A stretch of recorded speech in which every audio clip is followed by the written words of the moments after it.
बहनों की लालची भाभी। करिश्मा, रेशमा और मनीषा 3 बहनें हैं। उनका एक भाई भी है, मयंक। मयंक अपनी बहनों को बहुत प्यार करता है, लेकिन मयंक की पत्नी सविता इस मामले में मयंक से बिल्कुल ही अलग है। वो अपनी ननदों का जितना बुरा कर सकती है उतना बुरा करती ही रहती है और अपनी ननदों पर हुक्म भी चलाती है। करिश्मा, करिश्मा, तुमने अभी तक नाश्ता नहीं बनाया? तुम्हारे भैया को ऑफिस जाने में देर हो रही है। हाँ भाभी, बस अभी बनाती हूँ। करिश्मा, तुम ये ढीलापन छोड़ दो। कल को पराए घर जाना है। वहाँ अगर तुम इस तरह से काम करोगी तो लोग क्या कहेंगे कि माँ ने और भाभी ने कुछ सिखाया नहीं। और तुम्हारी दोनों बहनें कहाँ हैं? अब रेशमा मार्केट गई है और मनीषा सो रही है। क्या? सुबह के 8 बज रहे हैं और ये महारानी अभी भी सो रही है? ये कहते हुए सविता अपनी सास दुर्गा देवी के पास जाती है।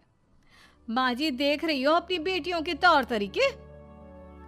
क्या हुआ बहू, सुबह सुबह क्या कर दिया मेरी बेटियों ने? अरे एक तो अभी अभी उठकर किचन में गई है, दूसरी सुबह सुबह बाहर चली गई और तीसरी अभी तक सो रही है। क्या करूं मैं इन तीनों का? मैं तो परेशान हो गई हूँ। जा जाकर उठा उसे और रेशमा से मैं बात करती हूँ। सविता सीधा मनीषा के कमरे में जाती है और उससे कहती है, महारानी जल्दी उठो, सूरज सर पर आ गया है।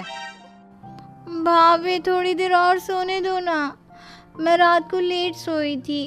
वो क्या है ना, यूनिट टेस्ट चल रहे हैं। शराफत से उठती है या नहीं, या फिर पानी की भरी बाल्टी डालूं तेरे ऊपर? नहीं भाभी, मुझे बिस्तर में नहीं नहाना, उठती हूँ मैं। मनीषा जल्दी से उठकर बाथरूम में चली जाती है। सभी आराम से बैठकर नाश्ता कर रहे होते कि तभी रेशमा बाजार से हाथ में सामान लिए आ जाती है। रेशमा को देखते ही सविता उस पर बरस पड़ती है। लो, आ गई महारानी। ऐसा भी क्या सामान लाना था जो सुबह आंख मलते ही बाजार की तरफ रवाना हो गई?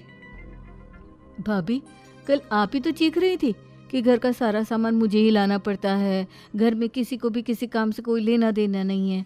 अब मैं बाजार जाकर सामान ले आई तो आपको इस बात से भी तकलीफ हो रही है? देख रही हो माँ जी, अपनी बेटी की जुबान कैंची से भी तेज चलती है। और मयंक, आप तो कुछ कहेंगे नहीं अपनी लाडली बहन को। रेशमा, अपनी भाभी से ऐसे बात नहीं करते। चलो माफी मांगो। भैया, मैं क्यों माफी मांगू? आप भाभी से बोलिए ना कि हम पर कम हुक्म चलाया करे। हम इस घर की बेटियां हैं और आपकी पत्नी की ननद है, नौकरानी नहीं। लो कर लो बात। इनकी भलाई के लिए कुछ भी बोलो तो इन्हें बुरा लग जाता है। इस घर में यही इज्जत है मेरी। देख लो माँ जी, आपकी बेटी किस लहजे में मुझसे बात कर रही है। सविता वहाँ से चली जाती है। मयंक को बहुत गुस्सा आता है, वो भी वहाँ से चला जाता है। फिर करिश्मा रेशमा को समझाती है।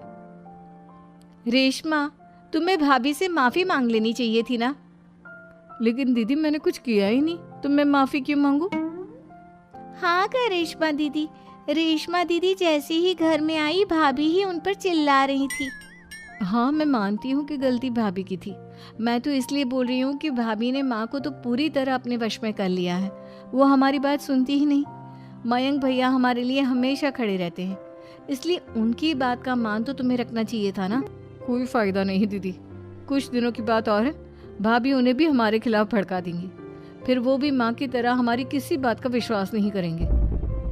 इसी तरह सविता अपनी तीनों ननदों को किसी न किसी बात पर परेशान करती रहती थी। एक दिन मयंक अपनी तीनों बहनों के लिए गिफ्ट लाया। क्या रेशमा, ये तुम्हारे लिए हार का सेट। रेशमा, तुम्हारे लिए सुंदर सी ड्रेस। और मनीषा, तुम्हें किताबें पसंद है ना, तुम्हारे लिए किताबें लाया हूँ। थैंक यू भैया। थैंक यू भैया। थैंक यू भैया। करिश्मा, तुम्हारा नेकलेस कितना सुंदर है।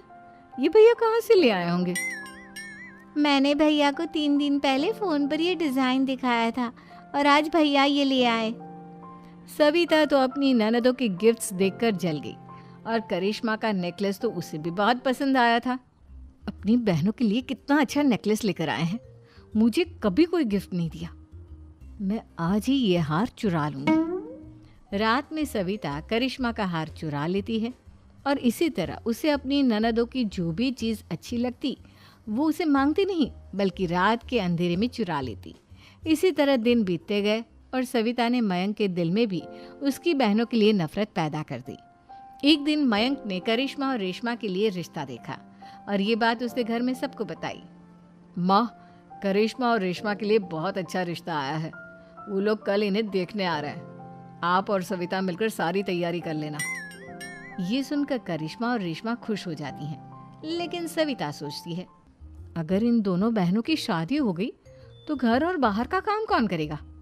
मनीषा तो एक नंबर की कामचोर है, उससे तो किसी बात की उम्मीद लगाना ही बेकार है।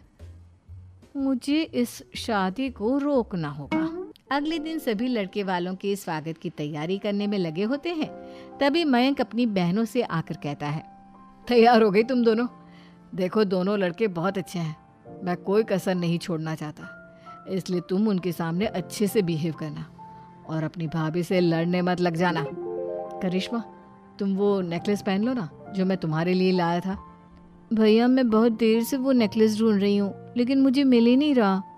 क्या तुमने नेकलेस खो दिया? तुम्हें पता भी है वो कितना महंगा था? तुम कोई काम ढंग से नहीं कर सकती। मयंक गुस्से में वहां से चला जाता है। थोड़ी देर बाद लड़के वाले भी आ जाते हैं। वो दोनों बहनों को पसंद कर लेते हैं और रिश्ता पक्का हो जाता है। लेकिन सविता के दिमाग में तो कुछ और ही खिचड़ी पक रही थी। वो पंडित जी के पास करिश्मा की कुंडली लेकर जाती है और उन्हें पैसे देकर करिश्मा की कुंडली बदलवा देती है। जब लड़के वालों के पास करिश्मा की कुंडली जाती है तो वो दुर्गा को फोन करते हैं। बहन जी, हमने करिश्मा की कुंडली अपने पंडित जी को दिखाई थी। आपकी बेटी की कुंडली नहीं बल्कि दोषों का पिटारा है। देखिए, मैं और मेरे पति इन सब बातों में बहुत विश्वास करते हैं, इसलिए हम आपकी बेटी से अपने बेटे की शादी नहीं करा सकते। इस तरह करिश्मा का रिश्ता टूट जाता है और सभी घर वालों को बहुत दुख होता है।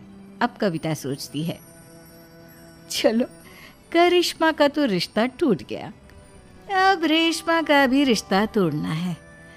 क्या करूं, क्या करूं? अब सविता आवाज बदलकर किसी अननोन नंबर से रेशमा के होने वाले ससुराल में फोन करती है।